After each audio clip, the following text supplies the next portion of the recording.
your favorite shopping destination, Value Zone Hypermart. ఇప్పుడు మన అమీర్పేట్ లో పిల్లర్ నంబర్ 1081 వద్ద.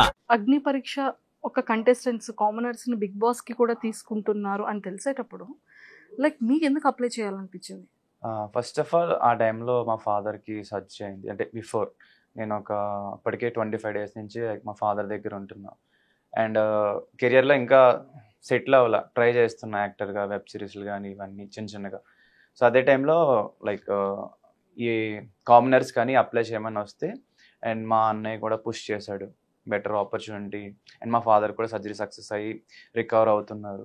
సో ఆ టైంలో నాకు ఇదే గుడ్ ఛాన్స్ అనిపించింది అనమాట. అప్పటికి సీరియల్ వచ్చింది, బట్ 6 months వెయిట్ చేయించారు. తర్వాత రీప్లేస్ చేశారు, చిన్నగా కనిపిస్తున్నారు మీరు అని.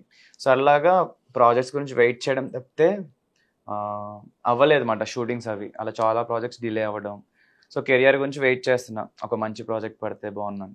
సో అగ్ని పరీక్ష, బిగ్ బాస్ రియాలిటీ షో మన పర్సనాలిటీ తగ్గట్టు ఉండాలి. సో మా ఫ్యామిలీ మెంబర్స్ కానీ ఫ్రెండ్స్ అందరూ కూడా నీ పర్సనాలిటీ బాగుంటుంది, నువ్వు ఈ షోకి వెళ్తే బాగుంటుంది అని చాలా ఎంకరేజ్ చేసేవాళ్ళు. ఇదే రైట్ టైం అనిపించింది. అండ్ నా పర్సనాలిటీ నేను ఫేక్ చేయను, జెన్యున్గా ఉంటాను. సో అదే ఇప్పుడు ఈవెన్ అగ్ని పరీక్షలో కూడా నేను ఓవర్గా ఏం చేయలేదు. నేను నా సెల్ఫ్ బయట ఎలా ఉంటానో అక్కడ కూడా అట్లానే ఉన్నా. సో ఇంతవరకు పవన్ గారు అంటే లైక్ మీ కెరియర్ వైజ్ వస్తే సీరియల్లో ఆపర్చునిటీ రావడం, వెబ్ సిరీస్లో మంచిగానే web series, very good web series చేశారు మీరు నాకు తెలిసినంత వరకు. సో మంచిగా ఎవరు ఈ అబ్బాయి బాగా చేస్తున్నాడు అనే విధంగా అంటే జనాల్లోకి మెల్లిమెల్లిగా ఇంజెక్ట్ అవుతున్నారు. సో అలాంటి టైంలో ఈ సీరియల్స్లో ఆపర్చునిటీ దానికోసం వెయిట్ చేసి డౌన్ అవ్వడం, ఇండస్ట్రీ అనేది ఏదైనా అప్ అండ్ డౌన్స్ చాలా ఎక్కువ ఉంటుంది. సక్సెస్ రేటింగ్ అనేది చాలా లేట్గా వస్తుంది కదా. సో మెయిన్ ఆపర్చునిటీస్ కోసం ఈ జర్నీలో సో మీరు ఫేస్ చేసిన స్ట్రగుల్స్ ఏంటి?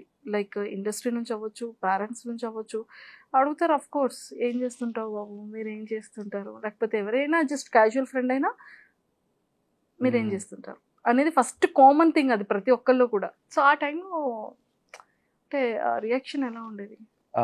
ఫస్ట్లీ నేను అంటే ఇంట్లో హైదరాబాద్ వచ్చిన తర్వాత ఆపర్చునిటీ వచ్చిన తర్వాత చెప్పా, ఇట్లాగా చిన్న చిన్న యాడ్షూట్స్ వస్తాయి అంటే వాళ్ళు కొంచెం హ్యాపీ ఫీల్ అయ్యారు. బట్ యాడ్షూట్స్ అనేవి ఒక రోజు ఉంటాయి, కంటిన్యూస్గా ఉండవు. అండ్ మమ్మీ అయితే జాబ్ చేసుకోవచ్చు కదరా, ఇవన్నీ ఎందుకు, మంచిగా అంటే బాగానే చదువుతా, నేను యావరేజ్ స్టూడెంట్ అనమాట, ఇంకా ఫస్ట్ క్లాస్లోనే పాస్ అయ్యా. సో చెప్పేటప్పటికి ఫస్ట్ క్లాస్లో పాస్ అయిన వాళ్ళు ఎవరైనా యావరేజ్ స్టూడెంట్ అంటారా? అంటే ఎక్కువ చదవను కానీ లెసన్స్ ఇంటా. అండ్ ఓన్ రైటింగ్, అంటే మనకి ఏదైనా ఒక కాన్సెప్ట్ చెప్తే దాని మీద కొంచెం రైటప్ చేయడం వచ్చనమాట. ఇంట్లో అలా అప్పుడప్పుడు అనేవారు. బట్ నేను ఫస్ట్ ఆఫ్ ఆల్ మనం ఏదైనా అనుకుంటే ఫస్ట్ మనకి నమ్మకం ఉండాలి అండ్ ట్రై చేయాలి. ఇంట్లో అన్నా బయట ఎవరన్నా మనం ట్రై చేసి అచీవ్ చేసి చూపిస్తే వాళ్ళు కూడా ఎంకరేజ్ చేస్తారు. ఎందుకంటే అందరూ ట్రై చేద్దాం అనుకుంటారు, బట్ ఎవరైతే పట్టుదలగా ఉండి కొంచెం స్టెప్ బై స్టెప్ ఇంప్రూవ్ అవుతారో వాళ్ళకి ఎంకరేజ్మెంట్ వస్తుందని నాకు అర్థమైంది.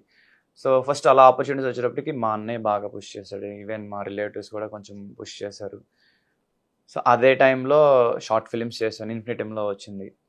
తర్వాత గెట్ సెట్ ఫిట్ అని ప్రోగ్రామ్ అన్నమాట. సో అది వచ్చినప్పుడు చాలా హ్యాపీ ఫీల్ అయ్యారు. అంటే ఈవెన్ టౌన్స్లో లేకపోతే విలేజెస్లో ఎవరైనా టీవీలో కనిపిస్తున్నారంటే ఆ స్ట్రీట్ కానీ ఆ ఏరియా కానీ బాగా ఉంటుంది అన్నమాట, సందడిగా. అండ్ అందరూ కూడా బాగా మాట్లాడుకుంటారు. సో నేను అలా కనిపించేటప్పటికి మా పేరెంట్స్తో అందరూ మాట్లాడడం అండ్ మా పేరెంట్స్ అందరూ కూడా ప్రౌడ్గా ఫీల్ అవ్వడం అండ్ నాకు అది పుష్ ఇచ్చింది అన్నమాట. అఫ్కోర్స్ అప్పుడప్పుడు ఈ వెయిటింగ్ అనేది చాలా ఎక్కువ ఉండేది, బట్ అది ఇంట్లో వాళ్ళకి చెప్తే వాళ్ళు కూడా కంగారు పడతారు. సో నేను ఏంటంటే వర్కౌట్ చేసుకోవడం లేదా హాబీస్కి క్రికెట్ ఆడడం, మైండ్ రిఫ్రెష్గా ఉంచుకోవడానికి సో అలా ఏదో ఒకటి చేసామన్నమాట. చేసి పేషెన్స్గా ఉండేవాడిని. లేట్ అయినా పర్లేదు, మన ఛాన్స్ వస్తుంది. సో మనం ఈ టైంలో ట్రై చేస్తూ ఉందాం అండ్ డిస్ట్రాక్షన్స్ ఏమి లేకుండా హాబీస్తో ఉండేవాడిని అనమాట. ఎంబీఏ చేసి ఎన్నాళ్ళు అవుతుంది? 4 years అండి. ఎంబీఏ చేసి 4 years అయిపోయిందా? అంటే బీటెక్ చేసి 6 years అవుతుంది, 7 years అవుతుంది. Okay, almost 7 years. సో యూటర్నింగ్ ఇచ్చింది ఏంటి, యూటర్న్ చేసింది ఏంటి? అగ్ని పరీక్ష అనుకోవచ్చా? ఇప్పుడు బాగా ఫేమ్ అండ్ జనాల్లోకి వెళ్ళింది ఆబ్వియస్లీ బిగ్ బాస్ అగ్ని పరీక్ష. కానీ ఎంత తొందరగా ఎంత ఫాస్ట్గా 10 ఫాలోవర్స్ పెరుగుతాయి కదా. యా బాగా పెరిగారు. ఆడిషన్ వీడియో బాగా ప్లస్ అయింది. Even I gave my best.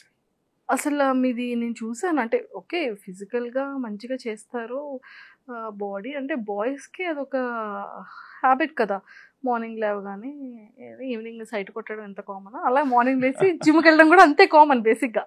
So అలాంటిది మీరు 2 హ్యాండ్స్ని బేస్ చేసుకుని అది అలా స్టెప్ బై స్టెప్ అది వాక్ టైప్లో చేయడం అనేది చాలా గ్రేట్ థింగ్. అండ్ టైర్స్ని పెట్టుకొని అది ఎలా చేశారు? అంటే నేను చిన్నప్పటి నుంచి అథ్లెట్ అన్నా కదా, అది కాకుండా స్ట్రాంగ్ ఉండాలి, ఫిజికల్గా మెంటల్లీ స్ట్రాంగ్ ఉండాలి అని నాకు చిన్నప్పటి నుంచి ఉండే అనమాట. ఎవరి మీద డిపెండ్ అవ్వకూడదు, ఫస్ట్ సడన్గా ఏ క్రైసిస్ వస్తాయో ఎవరికి తెలియదు.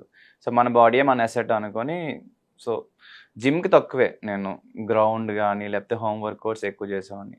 సో అండ్ జెనెటిక్ స్ట్రెంగ్త్ కూడా కొంచెం ఉండేది. ఈవెన్ మా స్కూల్లో కూడా నేను స్ట్రాంగ్ అనమాట, మా సీనియర్స్ కన్నా స్ట్రాంగ్. కాలేజీలో స్ట్రాంగ్ అది చూసుకోలేదు, బట్ ఐఎమ్ స్ట్రాంగ్.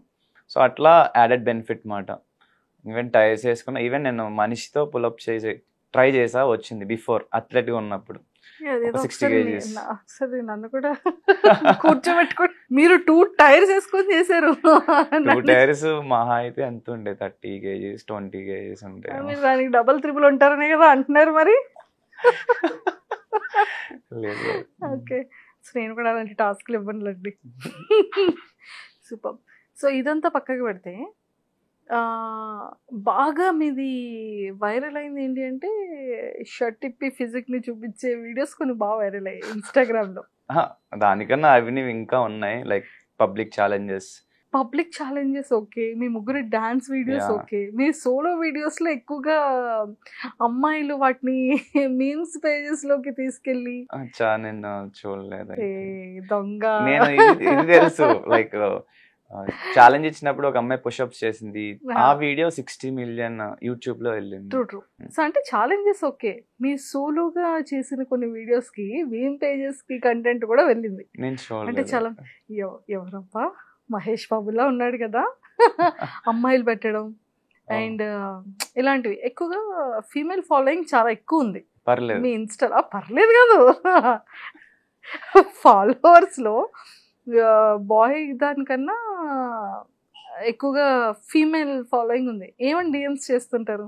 అంటే ఎక్కువ చూడండి, అప్పుడప్పుడు చూసిన వాటిలో వెల్ విషర్స్ గానే చెప్తారు, మీరు బాగా చేస్తున్నారు, యూ హ్యావ్ గ్రేట్ కెరియర్, ఇలాగే చెయ్యండి, అండ్ రిప్లేస్ అవ్వమని అడుగుతారు. మెయిన్ వెల్ విషర్స్ గానే చేస్తారు, చాలా బాగా అనిపిస్తుంది. ప్రపోజల్స్ అంటే వాళ్ళ ఫీలింగ్ చెప్తారు, అది ప్రపోజ్ అన్నను. ఓకే, ఏమని చెప్తుంటారు? వాళ్ళ ఫీలింగ్స్ ఎలా ఎక్స్ప్రెస్ చేస్తుంటారు? చెప్తారు లైక్ మీరు క్యూట్గా ఉన్నారు and you have good talent, మీరు ఇండస్ట్రీలో ట్రై చేయండి, లేకపోతే ఆ సాంగ్ చేయండి, ఈ సాంగ్ చేయండి అని. కాంప్లిమెంట్స్ ఏమి ఇస్తుంటారు? మెయిన్లీ క్యూట్, ఇంకా వాళ్ళకి నచ్చినవి చేసి చెప్తారు. మాకు అదే కావాలి, అదే. లేదంటే మీ ఇన్స్టాగ్రామ్ లో చూడమంటారా? కామెంట్స్ లోనా?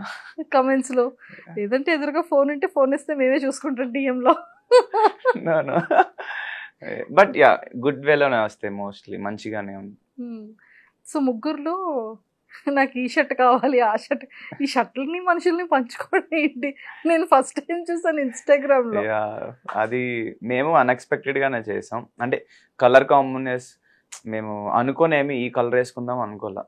సో ముగ్గురం ఆ రోజు ర్యాండమ్లీ 3 different కలర్స్ వేసుకున్నాం. ఆ డిఫరెంట్ కలర్సే కాన్సెప్టే బాగా హిట్ అయింది.